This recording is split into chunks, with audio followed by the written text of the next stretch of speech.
good gentleman. We didn't have quite as much of the formality as we usually do with saying full names and all of that. Anyway, without further ado, without Are you forgetting to turn on the microphone? Yes, that is, yes. Thank you very much, Leo. Right, so, yes, with regard to Wilhelm II, gentlemen, would anyone care to comment on his childhood and how that had such a formative effect on him? Thomas? Well, I think, yeah, as you say, during his formative years, the thing that has to have had the most effect on his personality has got to have been his arm. I mean, during his birth, he was sort of kind of twisted in the birth canal, which ended up giving him severe deformity on his left arm, meaning it was much shorter, slightly more shrunken than his right. And this really made him struggle with lots of physical activities. He tried to hide it a lot during his youth. He was embarrassed of it wrongly. His mother also saw it as her fault. And that kind of really set up his insecurities, his fiery temper, his lack of patience that he would display as an adult. Yes, and of course, another thing to note is that he was the grandson of Queen Victoria, who was the first grandson, in fact, who doted on him spectacularly. Isaac, you had anything to add? Just that obviously his withered arm didn't help when it came to the comparisons he was obviously making inside his head between himself and his cousins, both the King of England and the Tsar of Russia. It just plays into the fact that he clearly feels like he's been dealt a weaker hand than both of them in both a literal and figurative sense. Very good. Good one, Isaac, very good. Noah, you were going to say something? Yeah, I know Tom touched on obviously his mother, and I think unfortunately there was an element of kind of discard with what happened to his arm, which contributed to a kind of breaking away from his parents, which combined with their more liberal ideologies kind of emphasised a sense of loneliness as a youth, I think. Yeah, that's a good point you raised there, actually, Noah, because something that we'll eventually get onto, which is quite important, is his relationship with Otto von Bismarck, who is an incredibly important figure, who I believe we have actually done an episode about. But essentially, yeah, you've touched on the idea of liberalism, because his mother was, of course, British, the daughter of Queen Victoria, and the liberal ideas were very popular in Britain at the time, whereas this drew a parallel to the extreme sort of Prussian manliness that Bismarck embodied, that young Wilhelm wanted to sort of aspire to be, and to kind of cure this loneliness. And Hashim, you want to add something?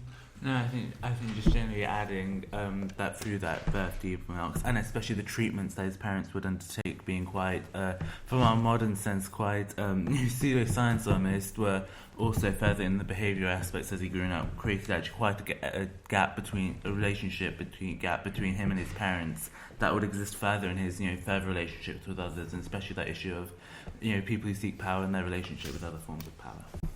Yeah, so Wilhelm II went to the University of Bonn, which is the same one Karl Marx actually went to, and he studied law and politics. And whilst I don't think he got up to the same sort of drinking and debauchery as Karl Marx did at university, he left it and went to the military, which is where he sort of found his meaning. He found a sense of authority that he previously never had. I mean, Tom mentioned it before about how he was so incredibly self-conscious of his arm. He saw himself as perhaps weaker than his cousins and other people around him. But this being in the military and being part of this masculine culture gave him more a sense of power and authority than he had never had, as well as just a sense of family, because of course in those kind of royal times they would have lots of children, and parents weren't really as present as they would be today. And Tom? Yeah, I think that undoubtedly had an even greater effect on his adulthood than his deformity, as he basically, he's quoted as saying, "I really found my family, friends and interests, and everything of which up to that time I had to do without, from his experiences in the army," and I think it shaped his obsession with the army, specifically the navy, which would later cripple the German economy, and also his entrance into the war and aggressions against the Triple Entente and major powers in Europe. I think all of this was kind of fueled by his nationalistic love for the military that he developed serving as a kind of youth. Yeah, I mean, I suppose the military seems, to a certain extent, one could argue that Wilhelm's short temper would be more well suited to the military than perhaps other more civil civil careers for someone of his social standing. Now, does anyone want to comment on his relationship with Otto von Bismarck, the great statesman of German history. Anyone? Leo? Otto von Bismarck was a massive proponent of what was called Realpolitik, in which it was enabled Germany to really maintain stability, and it had careful management of both domestic and international affairs to position itself very cleverly in a diplomatic sense. This was one of the major reasons, Realpolitik, behind the German unification and Bismarck's effective, diplomacy tactics. However, Wilhelm would famous the more expansionist, more aggressive Weltpolitik, instead of Realpolitik, of course, which sought to establish Germany as truly a world sort of player, to have its so-called time in the sun. And also, Bismarck would be dismissed as Chancellor by Wilhelm in the late 19th century. 1890. Thank you. 1890, as well as the Eulenburg affair, which essentially saw a homosexual scandal within the court, would see the last real remnants of the Realpolitik sort of advisors really ushered out, really thrusting Weltpolitik and other like-minded individuals to the position that would be ruling Germany into the First World War. So overall, he had quite a negative relationship with Bismarck, really. Yeah, does anyone want to comment on the specifics of their personal relationship and how this influenced Wilhelm's policy?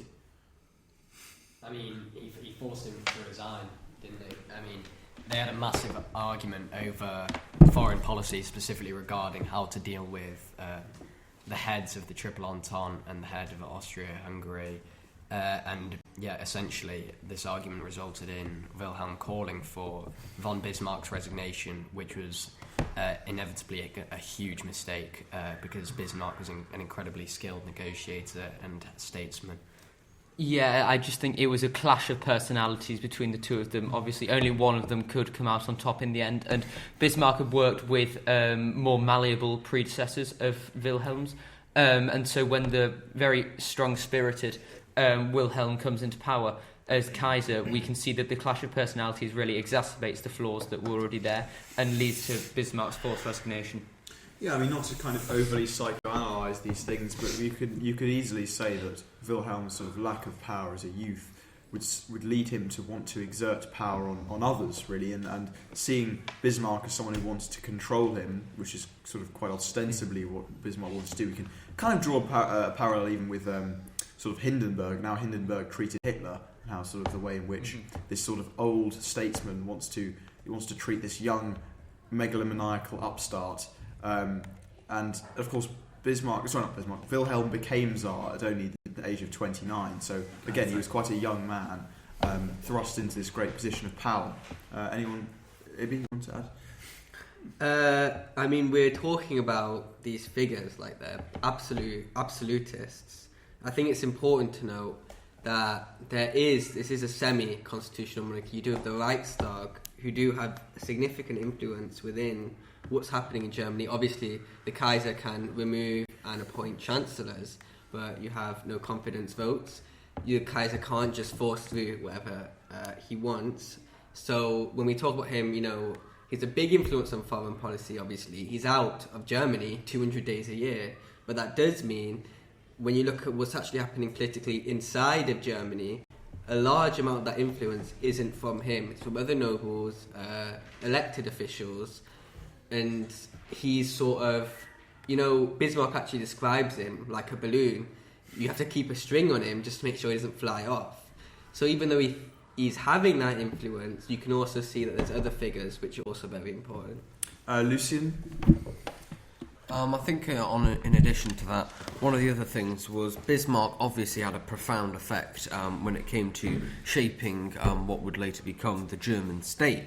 And even though it's quite ironic that they had this struggle, I think Wilhelm previously had actually been quite a big admirer of Bismarck, but unfortunately I think they had two very different versions of how the future was going to look. I think it was going to be either old experience or kind of young ambition. But one interesting argument they like to argue was that maybe potentially Bismarck was hoping to form some sort of almost like shogunate position to a sort of emperor point, where it would be like this power struggle between the person who was almost the figurehead of Germany and then there was the actual leader. And that might have been why Wilhelm felt this great importance to assert himself and his authority within German politics, but also European politics, as many of his own rivals were also his own relatives. Yes, so I mean, with regards to the specifics of why, what was the final straw, really, in the relationship between Bismarck and Wilhelm, it was due to a kind of socialist policy that Wilhelm wanted to implement, which is what Bismarck and his old sort of conservatism was opposed to, and that was the sort of straw that broke the camel's back. But with regard to the socialist policy, which is obviously a domestic one, does anyone want to talk about Wilhelm's domestic impact within Germany before the war? Yeah. Sure, Tom, go on. So he was, as I say, due to his experiences in the military, he was massively obsessed with building up the German Navy, which he saw as a symbol of Germany being a European superpower. He really tried to flex his military might across the continent. He went around multiple different regions, so for example Morocco, where he encouraged the Moroccans to take over their country from their French occupiers. He also encouraged revolts against the British in Tanzania. I think it was some guy called Kruger who he wrote a letter of congratulation to after a victory over the British. So he was kind of just massively upsetting and alienating himself from European leaders. Yeah, I think Tom's giving you a more global picture. I think on the internal picture in terms of policy, so of course, as Kingsley already alluded to, he supported for the German Social Democratic Party, or SPD. So in 1890s, early into his reign, he supported the social law banning Sunday work and the employment of children under 13.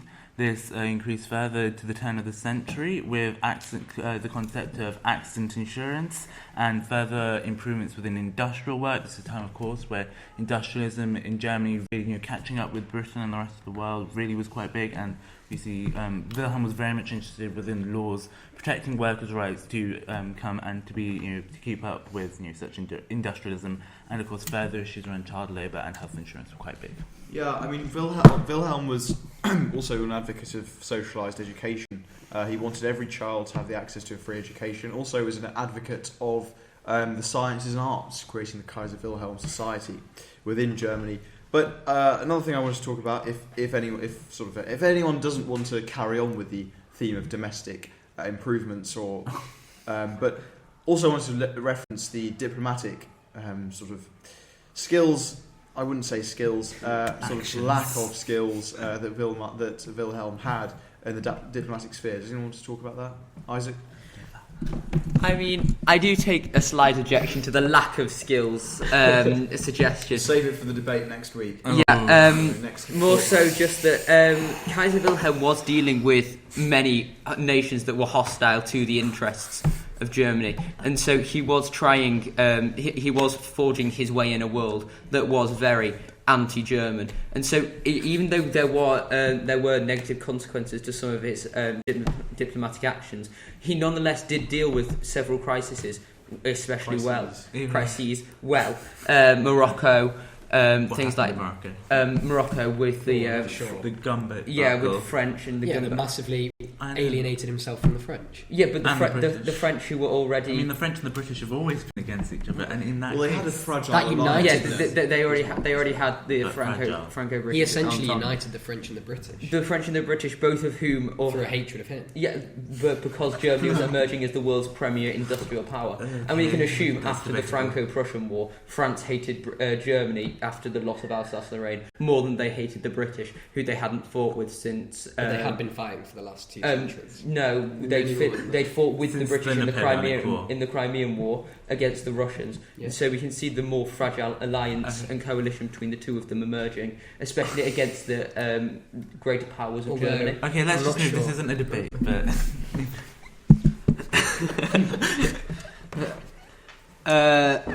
We'll just talk about what's actually happening economically within Germany, which is in the background of everything political.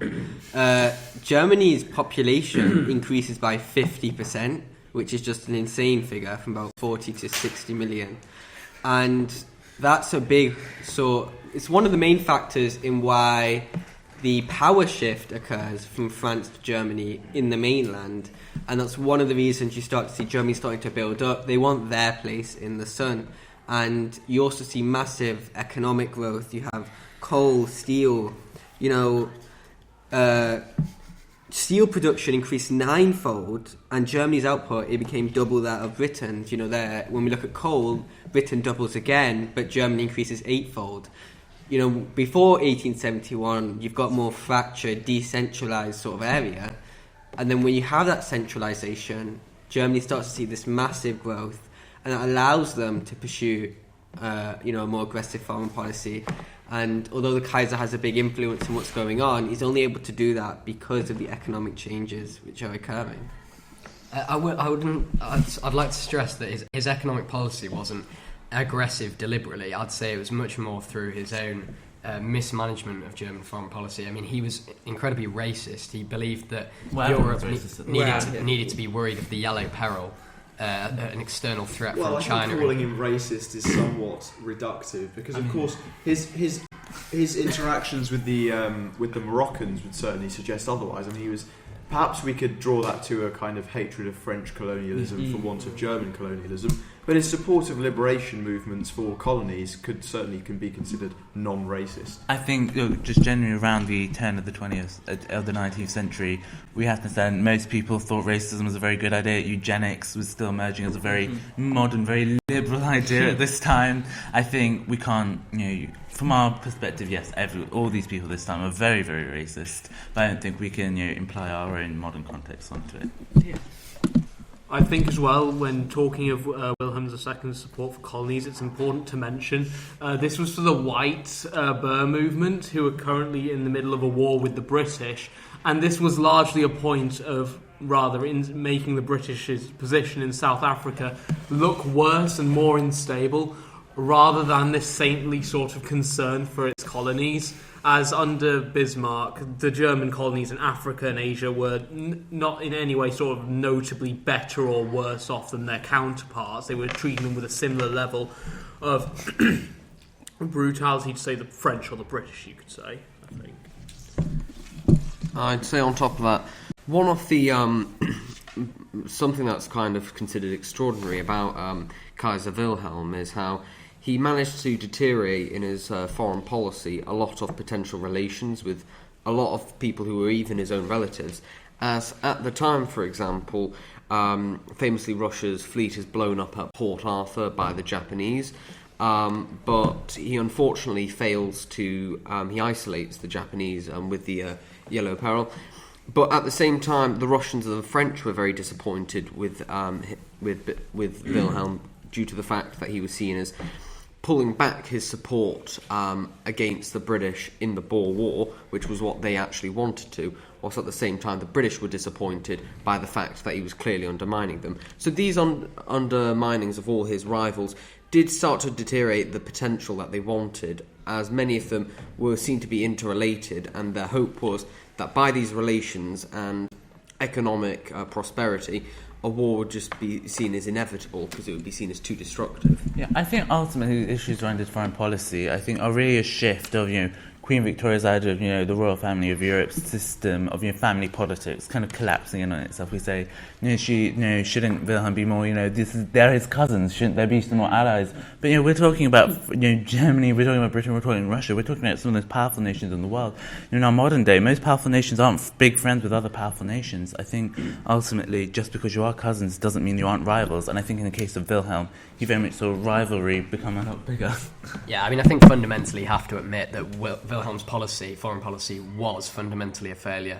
I mean, as it led to World War I, which was a disastrous war for the Germans, and began with Germany in a position where they had to fight the two most powerful nations on the planet simultaneously.